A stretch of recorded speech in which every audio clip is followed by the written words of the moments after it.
감사합니다. 여러분들이 일본 와서 믿음 생활을 하지 않습니까? 저희 교회는 일본 교단에 소속되어 있는 교회입니다. 처음에 한국 사람들에 의해서 교회가 시작됐습니다. 그런데 제가 한국에서 선교사라는 그런 직분을 가지고 일본에 와서 일본에서 교회를 세우는데, 언젠가는 제가 또 떠날 날이 있을 것이고 제가 없어질 날도 있을 텐데, 세우는 교회는 이 땅 일본 선교지에서 든든하게 세워지는 교회가 되어야 되기 때문에 일본 교단의 건전한 교단에 소속이 되어져서 교회가 세워져야 된다. 좀 그렇게 생각을 했습니다. 그래서 성도님들과 의논해서 지금 저희가 소속되어 있는 일본 동맹 기독교단이라는 데 소속이 되어 있습니다. 저는 원래 장로교 목사입니다. 그런데 동맹교단 소속됐으니까 동맹교단 목사로서 충실하게 일을 하고 있습니다. 근데 제가 일본 교단에 들어와 보니까 일본 교단이 참 아주 약해요. 한국에서 비하자면 너무너무 교회가 약한데, 근데 약한 교회가 이 교회를 지켜나가기 위해서는 아주 처절한 이 영적 싸움이 있는 거죠. 그래서 일본 교회는 한국 교회가 생각하지 못하는 처절한 영적 싸움이 있습니다. 그 영적 싸움 중에 중요한 게 뭐냐면은 일본 교회가 지키고 있는 게 있어요. 그거는 일본 교회가 거룩함을 지키려고 하는 처절한 싸움이에요. 근데 그 거룩함을 지키려고 하니까 굉장히 일본 교회는 아주 바른 신앙을 많이 강조해요. 예를 들면 일본 기독교회가 한국 교회가 비교하자면 좀 배격하는 게 있는데, 그게 기복신앙을 배격하는 거예요. 예수 믿으면 복 받는다, 복을 많이 받는다, 뭐 이런 얘기들은 일본 교회에서는 별로 잘 듣지를 못해요. 오히려 거꾸로 예수를 믿으면 이런 영적 싸움과 긴장과 고생을 합니다 하는 고난의 신앙을 가리키는 것이 일본 교회의 특징 중에 한 가지로 생각합니다. 우리말로 기복신앙이라고 그러는데 일본말로 고리야크 신고라고 그래요. 그리고 또 현세이익이라는 말을 겐세리야쿠라는 말을 써요. 뭐 이런 것들을 일본 교회는 굉장히 이렇게 배격하고, 여러분 아시지 않습니까? 일본의 많은 사람들이 신도라든가 불교 뭐 이런 데를 심취하고 계시는데, 그런 데 가면 꼭 비는 것이 가나이 안전, 집안 평안 안전하게 해달라, 그리고 장사 잘 되게 해달라, 그리고 병이 없게 해달라, 뭐 이런 거를 꼭 구하고 있죠. 그래서 그게 뭐 꼭 나쁜 것은 아니지만 그것이 목적으로 종교를 갖는다, 그런 얘기인데, 일본 기독교회는 그런 점이 참 잘 안 보입니다. 그래서 전 읽는 것이 아주 참 귀하다고 생각해요. 그런데 우리 기독교가 성경을 중심으로 가리키는데, 성경에서 제일 중요한 게 뭐라고 생각할까요? 그건 우리가 생명의 삶이라는 성경 공부에서 여러분들이 배웠지만, 그거는 하나님과 나와의 관계가 제일 중요한 거죠. 두 번째 이웃과의 관계죠. 근데 이 관계를 다른 말로 설명하면 사랑이죠. 하나님과의 관계가 회복되면은 하나님은 나의 사랑을 받고, 이웃과의 관계가 회복되면 서로 사랑하고 살고, 뭐 그런 거죠. 그런데 이 관계가 회복되었을 때 주어지는 하나님의 약속들이 성경은 축복이라고 그래요. 하나님과의 관계가 회복되면은 자연적 하나님이 약속한 많은 축복을 우리가 누리게 되는데, 그런 축복을 누리는 사람들을 보고 나도 저렇게 복을 좀 받았으면 좋겠다, 이렇게 생각을 해서 기복적인 신앙을 갖는 사람이 있을 수가 있어요. 근데 성경에는 우리가 복 받는다는 얘기가 굉장히 많이 나와요. 구약 성경 신명기 28장은 축복장이라고 그래요. 우리가 들어가도 복을 받고 나와도 복을 받는다. 우리의 그릇 속에도 복이 있고요, 내가 키우는 짐승들 속에도 복이 있다. 복에 대한 얘기가 얼마나 많이 나오는지 몰라요. 야고보서 5장 14절 말씀 보면은, 너희 중에 병든 자가 있으면 교회 장로님들을 불러서 감람나무 기름을 바르고 기도를 받아라. 이 말은 병든 사람은 변고침을 받는다 하는 그런 얘기 아닙니까? 동시에 고린도후서 8장 9절 말씀에 보면, 우리 주님께서 아주 부유하신 분이었는데 우리 때문에 스스로 가난한 자가 되셨어. 그런데 예수님이 스스로 가난한 자가 되신 것은 나를 부욕해 하기 위함이라고 그랬어요. 내가 잘 살고 내가 부자가 되게 하기 위해서 주님이 스스로 낮아지시고 가난해지셨다. 그러면 주님은 내가 잘 살게 되기를 주님 원하시는 거죠. 그런데 왜 교회에서 기복신앙이 잘못이다 그렇게 지적을 하고 있을까요? 그건 딴 게 아니고 한마디로 얘기하면요, 하나님께서 우리에게 약속의 말씀으로 주신 것에 대해서 순종하려고는 하지 않고 복만 받으려고 하는 것을 기복신앙이라고 그래요. 순종은 하지 않고 복만 받고, 쉽게 말하면 나 십자가는 필요 없어요. 하나님의 영광만 주세요. 그래서 십자가 없는 하나님의 영광만 추구하려고 하는 사람들이 기복신앙자다 이렇게 말할 수가 있는 거예요. 아까 말씀드렸던 신명기 28장에 보면은 축복장인데 그게 축복에 대한 설명이 쫙 나오는데, 근데 그 축복의 설명을 시작하기 1절에서 제일 먼저 하는 말씀이 뭐냐면은, 만약 너희들이 하나님께 주신 말씀에 따라서 순종하고 모든 명령을 지키면 여기서 말하고 있는 모든 복들이 너희에게 임할 것이다. 그래서 거기서 순종하면 그게 조건으로 나와요. 그래서 신앙생활할 때 우리가 순종하는 게 이게 너무너무 중요한 거예요.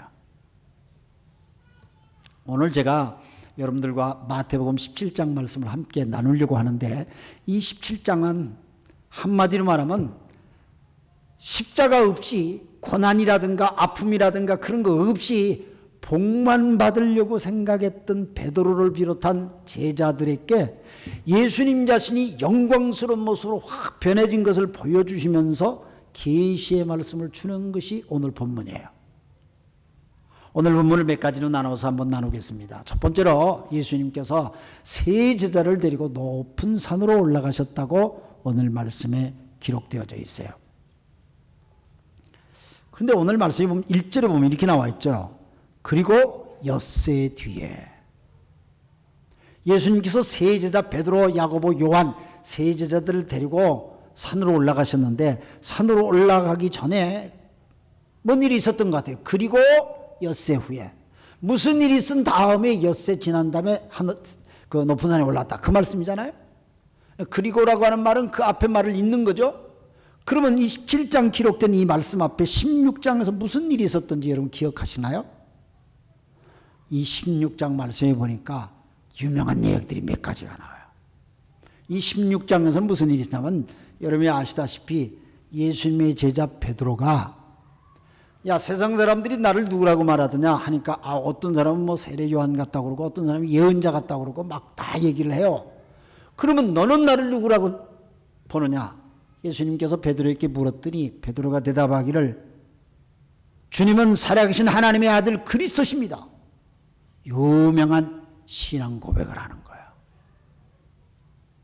한 번도 그런 일이 없었는데 베드로가 엄청난 신앙 고백을 해요. 이 신앙 고백을 들었던 우리 예수님이 너무 기뻐하시고, 너의 이 믿음이 정말 참 귀하다. 네 믿음의 터 위에, 이 믿음의 터 위에 내 몸된 교회를 세울 것이다 하고 교회를 세우는 말씀을 예수님께서 해주셔요. 이게 16장에 나와요.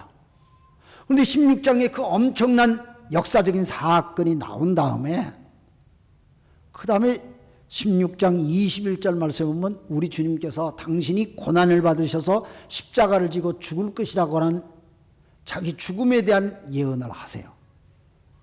16장 21절 이하에 보면은, 예루살렘으로 내가 가서 종교 지도자로부터 많은 고난을 내가 받고 내가 죽을 텐데 그렇지만 내가 3일 만에 살아날 것이다. 이 말씀을 주님은 제자들에게, 소위 처음으로 예수님이 고난당하실 것을 제자들에게 말씀을 하셔요. 이 말을 들었던 제자들이 난리가 난 거예요. 왜냐하면 자기들은 예수님을 믿고 모든 걸 다 버리고 따라왔잖아요. 그물도 버리고 아버지도 버리고 자기 재산도 다 뒤로 제쳐놓고 예수님을 따라왔는데 예수님이 죽는다니까 그냥 난리가 났는 거예요. 그냥.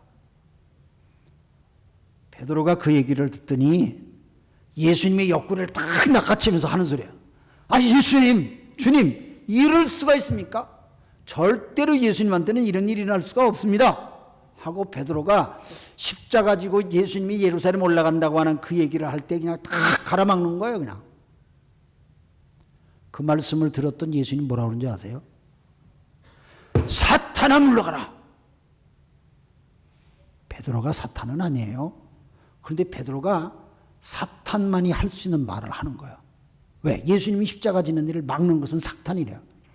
여러분, 사탄이 아주 기묘해가지고 예수님이 십자가에 매달려 막 운명하기 직전에 뭐라고 그래요, 사탄이? 많은 로마 군병과 많은 종교 지도자들을 통해 가지고, 야, 네가 하나님의 아들이면 그 십자가에서 한번 내려봐라. 그럼 내가 믿어주겠다. 십자가에서 내려오게 하려고 하는 게 사탄의 전략이에요. 사탄이 머리를 쓰는 것은 예수님이 어떻게든지 십자가 지지 않게 하는 거거든요. 그러니까 예수님이 베드로 보고 사탄아 물러가라 이렇게 하는 거예요. 조금 전에 신앙 고백을 했던 사람이 어떻게 예수님이 십자가 진다고 하는 그 말에 막으면서 예수님을 붙들어내요. 우리는 이 성경을 읽으면서 신앙 고백을 했다고 해서 믿음이 완벽한 사람이지 아니라는 걸 알 수 있죠. 신앙 고백을 했더라도 이렇게 우리의 믿음은 현실적으로 기복신앙이 들어가 있어서 자꾸 흔들린다는 거예요. 그래서 주님께서 그런 베드로와 제자들의 모습을 보시고 그 난리를 친 다음에 16장 24절에 보면은 예수님께서 말씀하셨어요. 누구든지 나를 따라오려면은 자기를 부인하고 자기 십자가를 지고 나를 따라오너라. 아주 유명한 말씀하셨죠. 그러고 난 다음에 주님이 인자가 하나님 아버지의 영광에 쌓인 모습을 죽기 전에 나를 그런 모습을 볼 자들이 있을 것이다. 주님께서 그 말씀을 하세요. 그리고 17장으로 넘어가는 거예요. 그런 일이 있은 다음 6일 지난 다음에 예수님이 세 제자를 데리고 산에 올라가셨어요. 왜 세 제자였을까?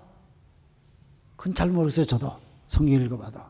근데 예수님이 중요한 사건이 있을 때마다 이 베드로, 요한, 야고보 이 세 제자를 꼭 데리고 다녔어요. 중요한 사건이 있을 때. 왜냐하면 구약 성경에 보면 신명기 19장 15절 말씀에 보면 어떤 사실을 입증시키려고 할 때는 세 명의 증인이 필요했어요. 다시 말하면 예수님께서 이 변화산이라고 하는 당신의 모습을 변모하는 변화하는 그런 모습을 제자들에게 보여줄 텐데 최소한 세 명의 제자가 이 사건을 목격하고 난 다음에 나중에 증인 노릇을 해라 하고 이 세 명을 데려갔으리라고 추측할 수가 있어요. 이 높은 산이라고 하는 산으로 갔다. 높은 산은 학자들에 의해서 헐몬산이라고도 그렇게 얘기를 하기도 해요. 근데 2절 말씀이 보니까 예수님께서 그 산에 이 세자를 데려와서 세 제자들이 보는 앞에서 예수님이 딱 변하시는 거야. 갑자기 예수님이 얼굴이 태양빛 같아요. 여러분, 우리 태양을 눈으로 볼 수가 없잖아요. 눈으로 볼 수가 없잖아요. 태양을. 빛을 볼 수가 없죠. 예수님의 얼굴을 쳐다볼 수 없을 정도로 빛이 났던 거야. 그리고 예수님의 옷이 너무나 그냥 빛이 나서 표현할 방법이 있어요. 아주 빛나는 흰 옷을 입은 것처럼 나왔어요. 이것은 주님이 이 지상에 오시기 전 천국에 계셨던 예수님의 모습이죠. 다시 말하면 하나님이신 예수님의 영광스러운 그 모습이에요. 그러니까 하나님의 영광을 지금 예수님이 보여주는 거예요. 근데 제자들이 막 두려워하면서 그걸 가만히 보니까요, 예수님 좌우에 모세와 엘리야가 딱 서 있는 거예요. 나는 성경을 읽으면서요, 베드로, 요한, 야고보가 어떻게 그 옆에 딱 서신 분이 모세고 엘리야라는 걸 어떻게 알았을까? 그렇잖아요. 왜냐하면 모세가 나타날 때 모세 명찰 달고 나타났을 것 같지는 않거든요. 그렇잖아요. 나는 엘리야다 하고 이렇게 했을 것 같지는 않아요. 모세하고 엘리야가 딱 서가지고 예수님하고 막 얘기를 했다는 게 본문에 나오잖아요. 그런데 어쨌든 이 제자들이 그걸 깨달았어요. 모세하고, 아마 모세는 이 십계명을 들고 딱 나왔는지는 모르겠어요. 엘리야는 예언자의 모습을 뭐 이렇게 하고 이렇게 나왔는지 모르겠어요. 이 세 제자가 천국을 가지는 않았잖아요. 천국 가서 미리 만나보고 와서 보는 건 아니잖아요. 그런데 그냥 딱 나타난 게 모세와 엘리야가 나타나서 예수님하고 얘기하고 있는 거예요. 여러분 아시죠? 상식적으로 모세가 나타난, 모세는 율법의 대표자잖아요. 엘리야는 예언자의 대표잖아요. 여러분 성경이 뭐예요? 성경이 율법과 예언이 합쳐진 게 구약 성경이잖아요. 그러면 이 모세와 엘리야가 나와서 예수님하고 뭔가를 얘기하고 있는 거예요. 근데 뭔가를 얘기를 하는데 마태복음에 이 마태라는 제자는 이 성경을 기록할 때 그 뭔가 얘기한 그 내용을 기록하지 않고 있어요. 궁금증을 일으키는 거예요. 무슨 얘기를 했을까? 다른 성경 막 찾아보면 똑같은 기록이 누가복음에 나와요. 누가복음 9장 31절에 보면 예수님께서 내가 예루살렘에 가서 이런 고난을 당하고 앞으로 일어날 일들에 대해서 자기의 최후에 대해서 모세와 엘리야를 얘기했다. 그 말이 기록돼 나와요. 그러니까 주님이 이제부터 받으실 당신의 고난에 대한 얘기를 하죠. 순환에 대한 얘기를 하시는 거죠. 그런데 그 얘기를 모세하고 엘리야하고 하는 거예요. 그래서 그걸 종합하면은 재밌는 게 예수님이 자기의 마지막 얘기를 한다. 그 마지막 최후의 얘기를 한다. 그 최후라는 것이 헬라어로 뭐라고 하냐면 엑스도스라는 말을 써요. 엑스도스, 엑세스. 출애굽이라는 말이에요. 예수님께서 이제부터 예루살렘에 가서 고난을 당하고 십자가를 지고 죽을 텐데 이 죽는 이 사건이야말로 이스라엘 내 백성들을 다시 한번 출애굽시키는, 죄와 사망에서 죽음에서 빠져있는 그들을 출애굽시키는 엄청난 사건을 내가 이제부터 이룰 것이다. 이게 십자가를 통해서 그걸 한다. 이 말씀을 모세 율법과 예언을 통해서 함께 얘기를 하는데, 다시 말하면 예수님이 구약의 율법과 예언의 모든 것을 이루는, 성경을 이루는 완성자라는 것을 제자들 앞에 보여주는 거예요.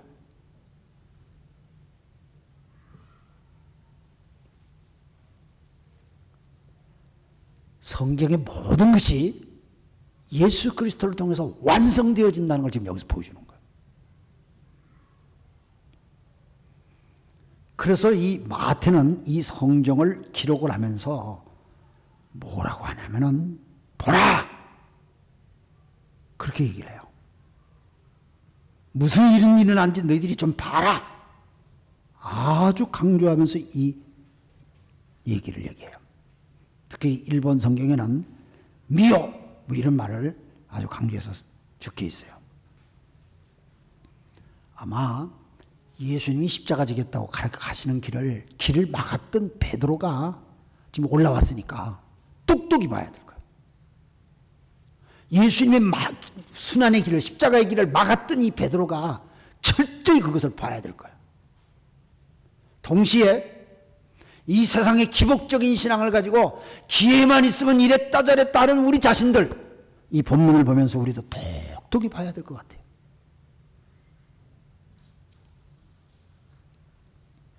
두 번째로 오늘 본문을 보니까, 그럼 이 엄청난 광경을, 주님의 변화된 모습의 광경을 보고서 여전히 깨닫지 못하는 베드로의 모습이 오늘 우리의 모습 같이 보여지지 않습니까? 4절 말씀에 보니까 그때의 베드로가 예수께 말하였다. 선생님, 우리가 여기 있는 게 참 좋습니다. 그래서 원하시면 내가 여기다 천막 셋을 짓고 하나는 선생님을, 하나는 모세에게, 하나는 엘리야를 모시도록 하겠습니다. 말이 얼마나 좋아요. 그렇죠? 뭐 초막을 지어서 요즘 말로 하면 내가 만션을 3개 준비해가지고 한 개씩 이렇게 좀 드릴 테니까 나한테 기회를 좀 주세요. 나한테 복을 좀 줘보세요. 내가 그렇게 드릴게요. 얼마나 멋있게 들려집니까? 그런데 깨닫지 못하는 베드로의 얘기죠. 사람이 깨닫지 못하면요, 멋진 말을 하는 것처럼 자기 말하지만 그게 다 헛소리입니다. 여러분 목장에서 그런 경험 많이 하실 거예요. 사람이 깨닫지 못하고 자기가 뭐 발견한 것처럼, 자기가 이 세상에 제일 먼저 깨달은 것처럼 막 말하는 사람들이 있는데 그게 다 헛소리인 게 많아요. 베드로가 지금 그래요. 베드로가 내가 초막을 셋을 짓겠습니다. 이게 말이 되는 거예요? 하나님의 영광 속에 나타난 그리스도와 모세와 엘리야의 모습을 보고 한다는 말이 그런 수준밖에 못하는 거예요. 그래서 너무너무 기가 막히잖아요. 베드로가 이런 얘기를. 아마 베드로는 이 말을 할 때 굉장히 충성스럽게 얘기했을 것이고, 이 말을 할 때 자기 생각은 굉장히 순수하다고 생각했을 것이고, 이 말을 할 때 베드로는 스스로 생각해 나만큼 헌신적인 사람이 또 어딨냐 이렇게 얘기했을 거예요. 왜? 자기 집을 마련하기 전에 예수님 집부터 먼저 마련하겠다고 말을 했으니까 얼마나 충성스럽게 보여요. 그런데 5절 말씀 봅시다. 5절에 보니까 베드로가 아직도 말을 하고 있는데 갑자기 빛나는 구름이 그들을 뒤엎었다. 베드로가 아직 말이 안 끝났어요. 근데 갑자기 구름이 확 내려오더니 베드로가 확 덮어요. 저는 이 성경을 보면서요, 베드로가 막 그냥 열이 나서 막 얘기하겠죠. 집 세 채를 짓는다고 그러고 막 열내서 얘기를 하니까 갑자기 구름이 확 내려오면서 그냥 베드로가 말 못하게 확 막는 거죠. 너 그만 말해. 너 그만 말해. 하나님이 구름으로 베드로의 입을 막는 것 같아. 그리고 그 빛나는 구름 속에서 소리가 들려요. 이는 내 사랑하는 아들이다. 나는 그를 좋아한다. 너희는 그의 말을 들으라. 너희는 그의 말을 들어라. 굉장히 심플한 하나님의 소리가 들려요. 그때 베드로가 꽉 꼬꾸라져요. 말이 많은 사람, 헛소리 하는 사람, 하나님 소리를 들어야 돼요. 하나님의 소리를 들으면은 논쟁이 필요 없어요. 그냥 거꾸러져요. 베드로가 두려워서 땅에 얼굴을 대고 엎드렸다고 6절에 기록하고 있어요.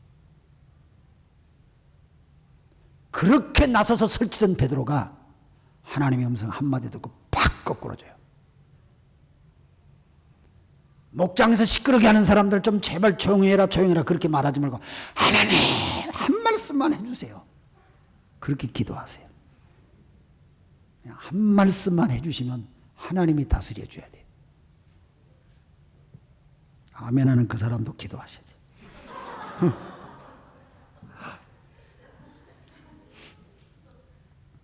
그런데 저는 이 본문을 보면서 베드로가 얼마나 말이 많아요. 이 베드로가. 베드로는 말 때문에 많이 넘어진 사람이잖아요. 그러니까 하나님이 그냥 베드로 입을 꽉 닫아버려요. 아들의 말을 들으라. 예수의 말씀 들으라는 얘기죠. 그리고 6절에 보니까 애들이 벌벌 떨고 두려워하는데 예수님이 가까이 가서 두려워하지 말아라. 일어나라. 예수님이 그들을 붙들어 세웠어요. 일어나라 보니까 모세하고 엘리야는 없어요. 예수님밖에 안 보여요. 현실로 돌아왔어요. 순종하고 따를 분은 예수님 한 분밖에 없다는 거죠. 예수님만 쳐다보고 살아라는 거죠. 예수님 두려워하지 말라고 붙들어줘요. 세 번째로 생각하겠어요. 이 엄청난 영적 체험을 했어요. 엄청난 영적 체험 아닙니까? 이 마태복음 17장에 이 체험을 하고 9절에 보니까 그들이 산에서 내려와요. 그 뒤의 내용은 제가 읽지 못했습니다만 이 17장 그 뒤의 내용들을 우리가 보면서 한번 생각해 봅시다. 이 엄청난 하나님의 체험을 한 이 베드로니까 그런 체험을 했으니까 얼마나 멋진 인생을 살았을까 이렇게 상상을 할 수 있는데 현실은 그렇지 않았어요. 예수님께서 내려와 가지고 마태복음 17장 아직 18장 넘어가지도 않아요. 17장 22절 23절에서 주님께서 또다시 한번 그러니까 두 번째로 당신이 예루살렘에 가서 십자가를 지고 죽을 것이다. 그렇지만 부활한다. 소위 당신이 받으실 순환에 대한 고난받는 것에 대한 예언을 두 번째 해주세요. 그리고 20장에 가서 20장 17절에서 19절 말씀을 보면 세 번째 주님께서 당신이 십자가를 지고 고난받고 죽을 것이라는 예언을 또 말씀을 하세요. 세 번이나 말씀을 하시는 것은 준비하라는 거죠.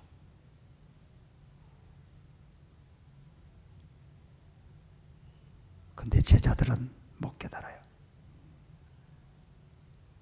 너무나 안타까워요. 예수님을 쫓아가긴 쫓아가는데 현실의 기복적인 신앙이 자기의 마음을 묶었는지 어느 정도 거리를 두고 예수를 쫓아가는 거예요. 거리를 둔다는 얘기는 여차하면 그냥 행동 바꾸려고. 마태복음 26장 31절에서 35절 말씀에 보면 소위 예수님께서 십자가에 끌려가기 직전 마지막 저녁 식사를 하죠. 우리가 그걸 최후의 만찬이라고 그래요. 말이 최후의 만찬이지만은 떡 한 조각 놓고 같이 뛰는 거죠. 그때 예수님께서 떡을 떼면서 하시죠.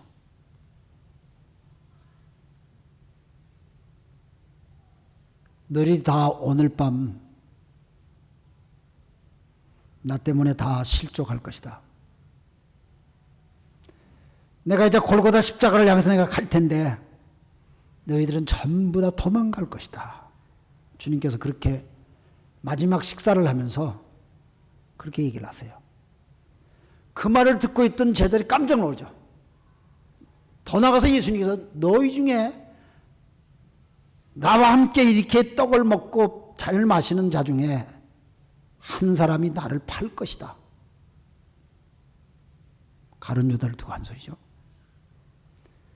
그래서 모든 제자들이 다 도망갈 것이라는 걸 예수님께서 미리 말씀을 하세요. 그 말을 듣고 있던 제자들이 뒤숭뒤숭 하신 거죠. 그러더니 베드로가 또 못 참아서 말이죠. 아, 예수님, 나는 절대로 그런 일 없습니다. 딴 사람들이 다 배반하고 다 도망갈 줄 알더라도 나는 절대로 배반하지 않습니다. 철저하게 다짐하면서 베드로는 또다시 하나님 앞에 거짓말합니다. 그때 예수님께서 뭐라고 그러세요? 베드로야, 내가 너한테 얘기하는데 뭐 3일도 못 가. 오늘 밤 닭이 울기 전에 너는 나를 3번 모른다 할 거야. 부인할 거야. 실제 여러분이 기억하시는 대로 베드로는 예수님을 3번 부인하고요. 그리고 주님이 십자가 처형을 당할 때에 가까이도 가지 못하고 멀리서 쳐다보고 도망을 다녀요.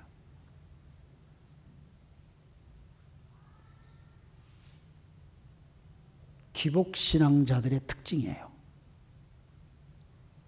복받기만 추구하려고 종교를 선택하는 사람은 기회가 오면은 태도를 바꿔요.